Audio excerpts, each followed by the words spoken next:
Good morning, everyone. How are you today? It's Monday morning, and I hope you had a nice Father's Day yesterday. We're on here a little bit late today. Just had to get up and get situated. Bless you guys. It's about 8:05, and we get to start our journey back home today after a nice time up here in Lake Tahoe. Hope you had a good weekend. So we're on, actually today is day 80 of this Bible study devotional time with you guys. And we're going to be on chapter 43, which is page 119 in your books if you have it. And we're going to get started here. I hope everyone will jump on and join us. I tried to set up a link on Facebook. I didn't remember to do that before today, but today I did. And hopefully people will find us. So this is about when Joseph's brothers returned to Egypt with Benjamin.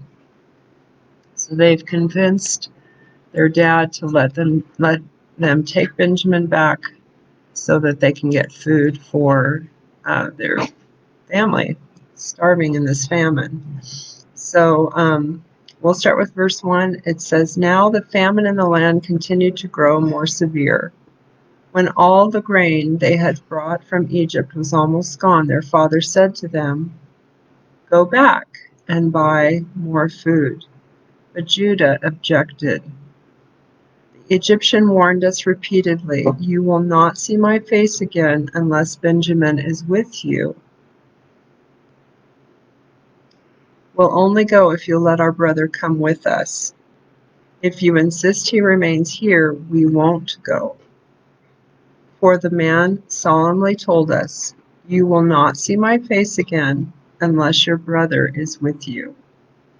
Israel demanded, 'Why did you make it so hard for me by telling the man you had another brother?' They answered him, 'The man interrogated us about ourselves and our family, saying, "Is your brother still living? Do you have another brother?" We had to answer his questions. We had no idea he would say, "You must bring your brother here to me." Then Judah spoke up and said to Israel, "Father, I promise to guarantee his safety with my life. You can hold me personally responsible if I don't return with him. I'll bear the blame before you for the rest of my life if I fail to bring him safely back to you. You have my promise. Entrust him to my care, and let us be on our way so that we all don't die of starvation." Hi, Barbara. I see you on there. "We and you and all our children, we will live and not die. And besides, if we hadn't delayed so long, we could have gone and returned twice by now." After considering their words, their father Israel said to them, "If that's the way it has to be, then do this. Load your donkeys with the very best gifts you can find, choice products of the land, and offer them to the man. Take some balm and some honey, spices and myrrh, pistachio nuts and almonds. Take double the money with you.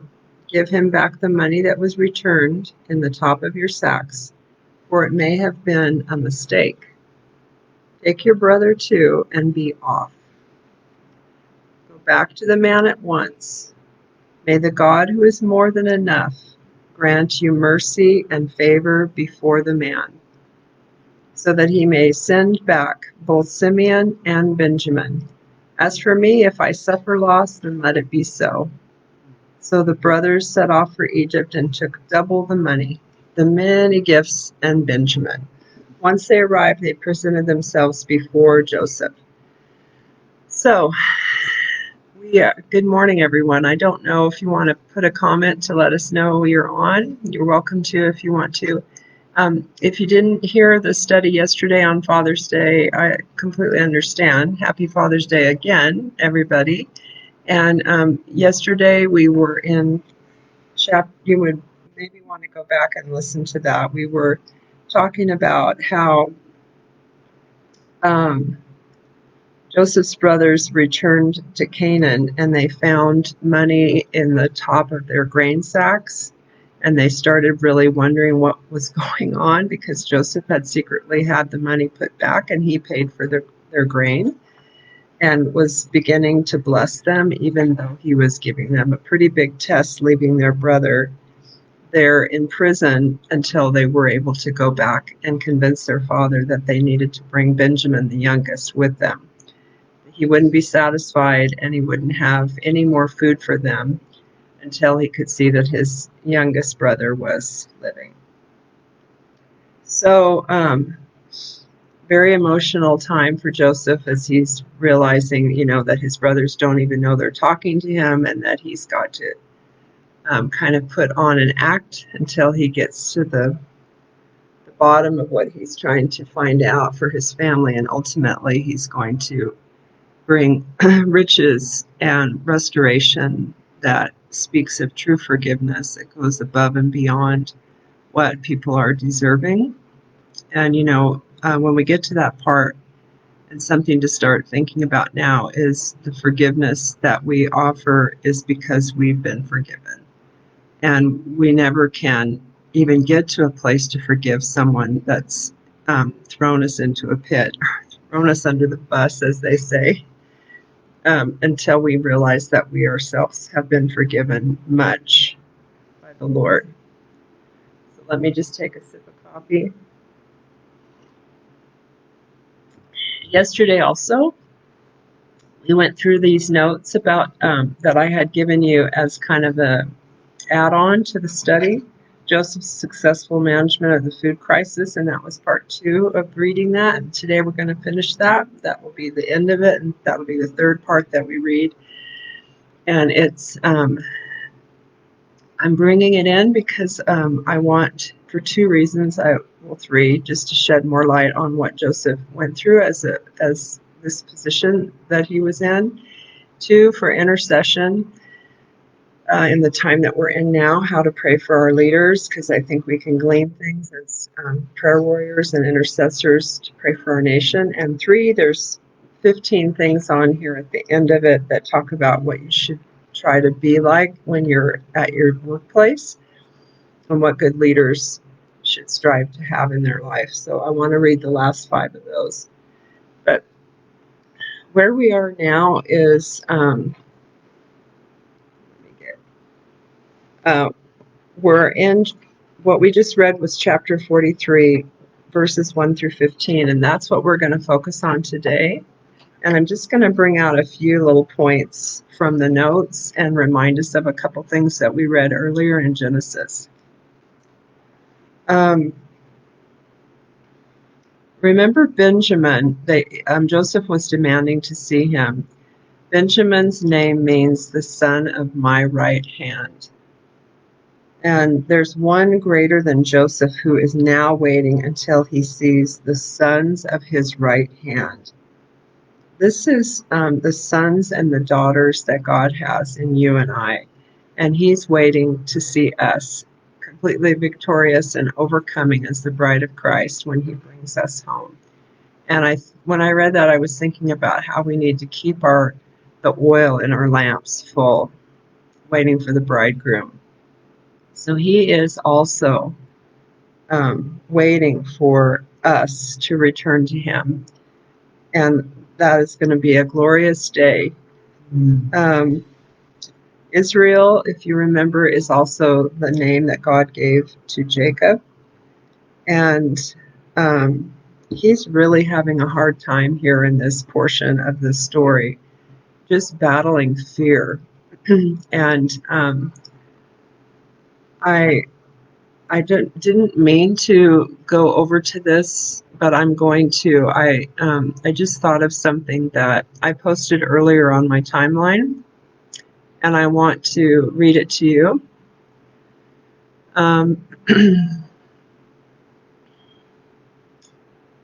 So it's about fear, and there's a man named Jack Frost who was a prolific writer. He's gone on to be with the Lord.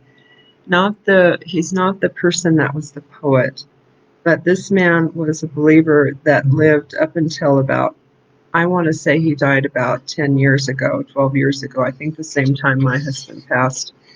And he wrote books on the Father Heart of God. I would recommend them to you. You can also look up a friend of mine who's also with the Lord. His name is Dr. Robert Frost, and he's also not Robert Frost, the poet, but he is someone that God used in the Jesus movement to bring the baptism of the Holy Spirit, and a teaching on the Father Heart of God, any of his books as well. But there's a quote on my timeline about fear from Jack Frost that I wanted to read to you. It's just one or two sentences. He said that fear is simply the absence of feeling loved and accepted and like you belong. Anywhere in your life that you did not feel valued and loved, fear came in. And so I just wanted to read that to you because that really resonates with me, that a lot of the fear strongholds in our life can be traced back to a time when we did not feel valued, loved, or like we belonged. And actually, I can just say that's true of me, that I don't feel like I belong or have a tribe. I can feel a lot of anxiety. And so if you are feeling that way, and I'm just bringing it up because it feels like poor Jacob is wrestling with so much fear here, but I think that he was feeling the disintegration of his tribe, and the fear was taking a root because he was afraid that he wouldn't have that belonging, or as Jack Frost described it, if you didn't feel valued or loved, there can come a place of fear. Think of orphans. Think of kids who don't have parents, and how they can grow up. I mean, it's not, I don't mean to say this is a hard, fast rule, but it can be that they can grow up with fear in their life because they don't feel valued or loved. So I think confusion sets in and breeds fear. And so he was struggling here, and then Judah steps in, good old Judah, and he said, out in a place of sacrificial love, he says, I'll sacrifice my two sons if we don't bring back Benjamin. You can count on me. And do you know that Jesus came from, he was a lion that would come from the tribe of Judah. And I think this is remarkable that he's coming from Judah's tribe. Jesus would offer his life as a ransom for all of us later on. And I think Judah is also resonating with his father because he had already lost two of his sons. If you remember back in Genesis 38, they were both killed as a result of,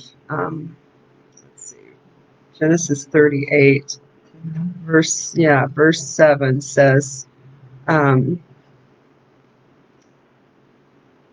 it was all the stuff that went on with Tamar. But had become so wicked in the sight of Yahweh that Yahweh ended his life. So he lost one of his kids. And then in verse 10, but what he did was wicked in Yahweh's sight. And so he took Onan's life also. So that was because they were fooling around with Tamar. So I think he knew what his father was going through, as does God our Father know what it's like to give up his one and only Son. So you never have to think that God doesn't understand the depths and the degree of grief you might be going through, the struggles that you might be having with loss. He gets it. He's acquainted with grief. What is that verse in Isaiah? Surely he's borne our griefs and our sorrows, but he's a man of sorrows, and he's acquainted with grief. So I I just want to tell you that you can go to him. You can climb up into his lap, actually, and tell him, look him in the face and say, you who are acquainted with grief, you who are a man of sorrows, know the depth that I've gone to in my sorrow and in my grief. Now restore me. Restore me, because that's what you're all about. He's a God of restoration. So, verse 11 says that they carried back gifts to Joseph, and the list of gifts were some balm, honey, spice, myrrh, pistachio nuts, and almonds. So I think some of the things that grew there locally in the land. And it says in the notes that these, ironically, are the same items that were carried in the caravan that took, Joseph away as a slave. So isn't that funny that they are now carrying the same things back to Joseph as a tribute? Try to wrap your head around that for 1 second. And it's kind of amazing. So now we're on verse 14, where he says to them before they leave, may the God who is more than enough grant you mercy and favor before the man. And remember in Genesis 17, this is where we first heard this description of God being more than enough. Verse 1 of chapter 17 was when Abram was 99 years old, and Yahweh appeared to him again and said, I'm the God who's more than enough. Live your life in my presence and be blameless. And that word is El Shaddai. And this name of God is found 218 times in the Bible. And here's one of the other times that we see it where we're reading today. It's the most frequently used name for God prior to the law being given at Sinai. El is one of the words of God, and Shaddai is taken from a Hebrew root word that means and carries multiple expressive meanings. Here's what they are. It can mean God of the holy mountain, God of the wilderness, God the destroyer of enemies, God the all-sufficient one, God the nurturer of babies, or the breasted one, God the Almighty, the sovereign God, or the God who is more than enough.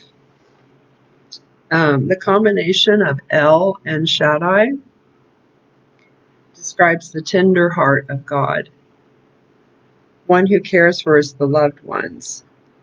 And this is the God that he sends his sons on their way with. Yeah. So God, all more than enough. That's El Shaddai. And he is asking him to give him favor, give them favor. And they needed favor when they were on their way back, for sure. So they set off with their money, their gifts, and Benjamin, and presented themselves before Joseph. So that's where we're going to stop today in the scriptures here, and then we're going to see this extravagant love that Joseph's going to lavish on his brothers tomorrow, and such a welcome. Before we stop today, I wish someone would make a little comment so I know that this is actually broadcasting, because I do see that you're here, Barbara, but I don't know if you can still, sometimes it goes wacky, so I don't know if you can still hear. But I do want to read a paragraph here before we stop, and hopefully you will have heard all of it by the time we get done. Having heard all 3 times that we visited these extra notes. This portion is talking, again, we're reading about Joseph relieving the poverty of Egypt's people and how he did this and what kind of work it took and what systems it took to put into place for it to occur. And it says, poverty and its consequences are economic realities. Our first duty is to help eliminate them, but we cannot expect complete success until God's kingdom is fulfilled. Believers may not have the power to eliminate the circumstances that require people to make hard choices, but we can find ways to support people as they, or perhaps we ourselves, cope. Choosing the lesser of 2 evils may be necessary work and can be emotionally devastating. In our work, we may experience tension arising from feelings feeling empathy for the needy, yet bearing responsibility to do what is good for the people and the organizations we work for. Joseph experienced God's guidance in these difficult tasks, and we also have received God's promise that I'll never leave you or forsake you. That's in Hebrews 13:5. Happily, by applying his God-given skills and wisdom, Joseph successfully brought Egypt through the agricultural catastrophe. Were you able to find it? When the 7 years of good harvest came, Joseph developed a stockpiling system to store the grain for use during the coming drought. When the 7 years of drought arrived, Joseph opened the storehouses and provided enough food to bring the nation through the famine. Oh, I see you guys. Oh, reception's good. Okay, great.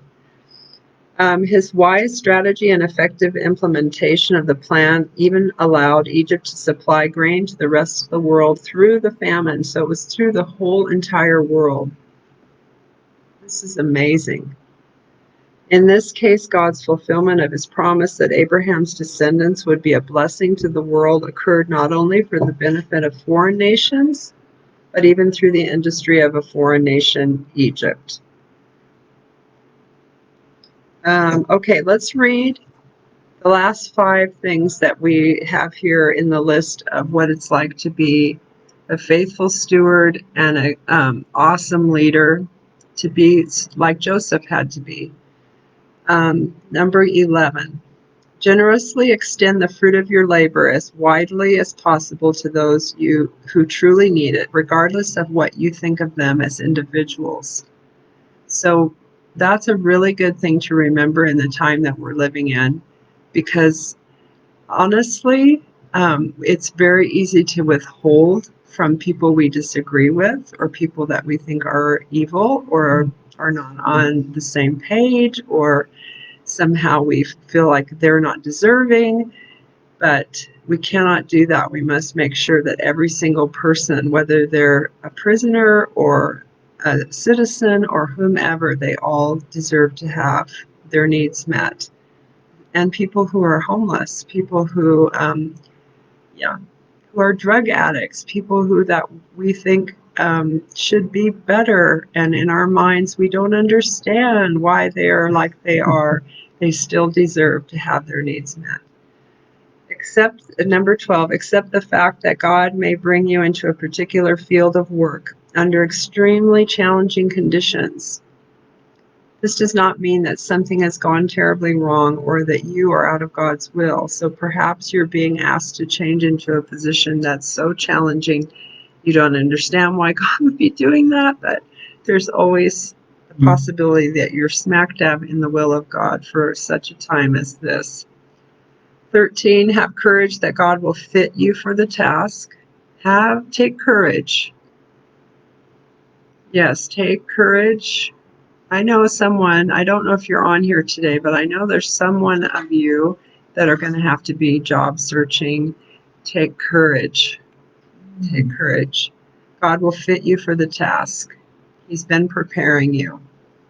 Accept the fact, number 14, that sometimes people must choose what they regard as the better of 2 very unpleasant yet unavoidable situations.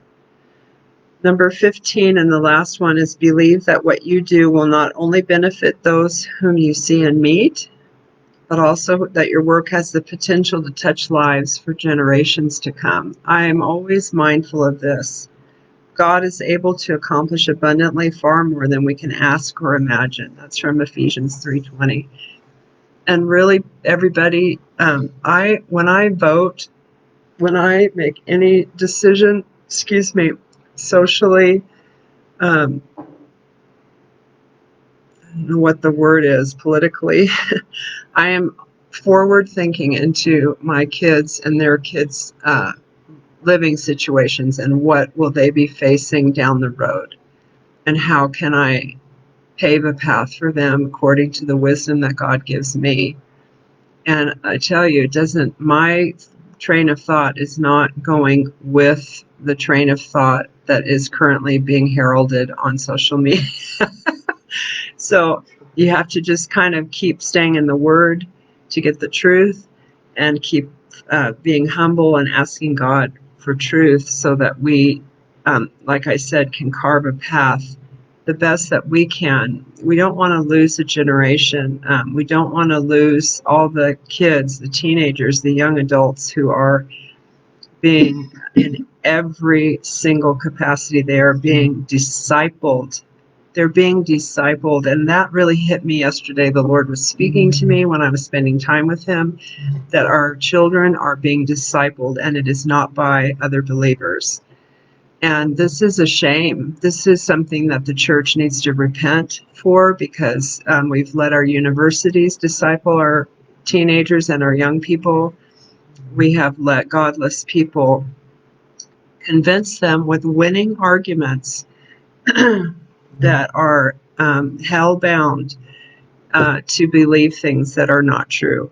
And everywhere that you look, I even was reading, I mean, this is going way off on another tangent, but I was reading about TikTok last night and how I know that TikTok is super popular. I know that my daughter can hear me talking right now. She's in the next room, and kids love TikTok because you learn dances and you just try to imitate the dances, and it's just something fun to do.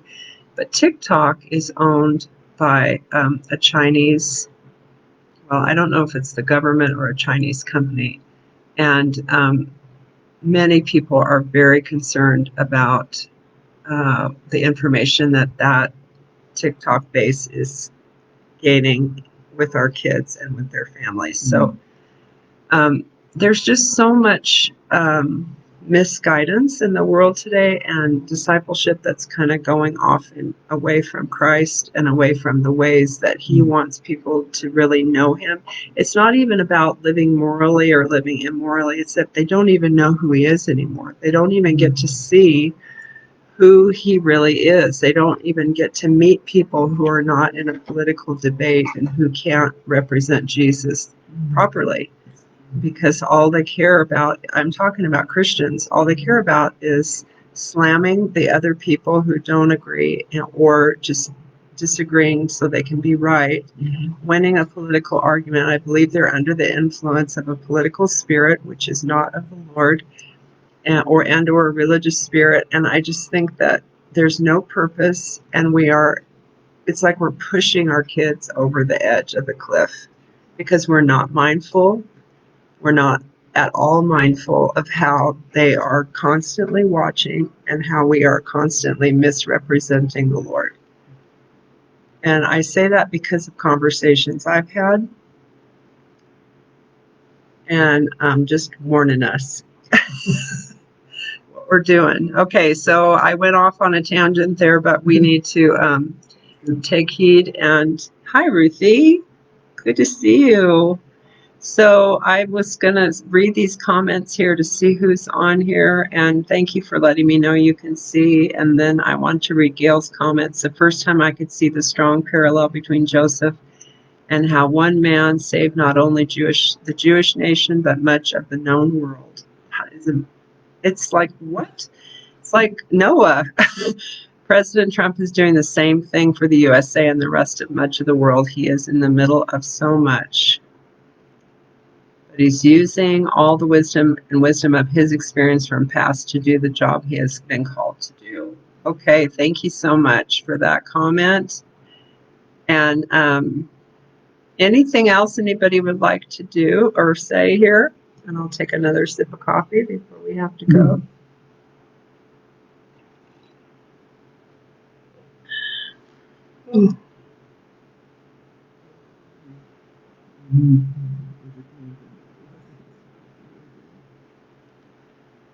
So I'll give you time to talk. Time to type, and I'll tell you that we'll be on again tomorrow at 8. It'll be Tuesday. It'll be day 71 and 81. Wow, that's right. Day 81, and we'll be in well, I don't know if we'll get through all of chapter 43, but we'll try. I hope you have a blessed day. It's nice to see you, Ruthie. You You are a valued friend. Oh, thank you, Michelle. Thank you. Michelle, you have a very, Michelle, if I've told you all how I know people on here, but Michelle was my MOPS leader when the girls were little. And one thing the way God's made her is she knows how to listen to people and really hear them. All right, well, I love you all. Bless you all, and we'll see you on our next day tomorrow. We'll be back in Reading. Thank you for listening, thank you for joining, and go back and listen to yesterday's if you get a chance. Okay, bye.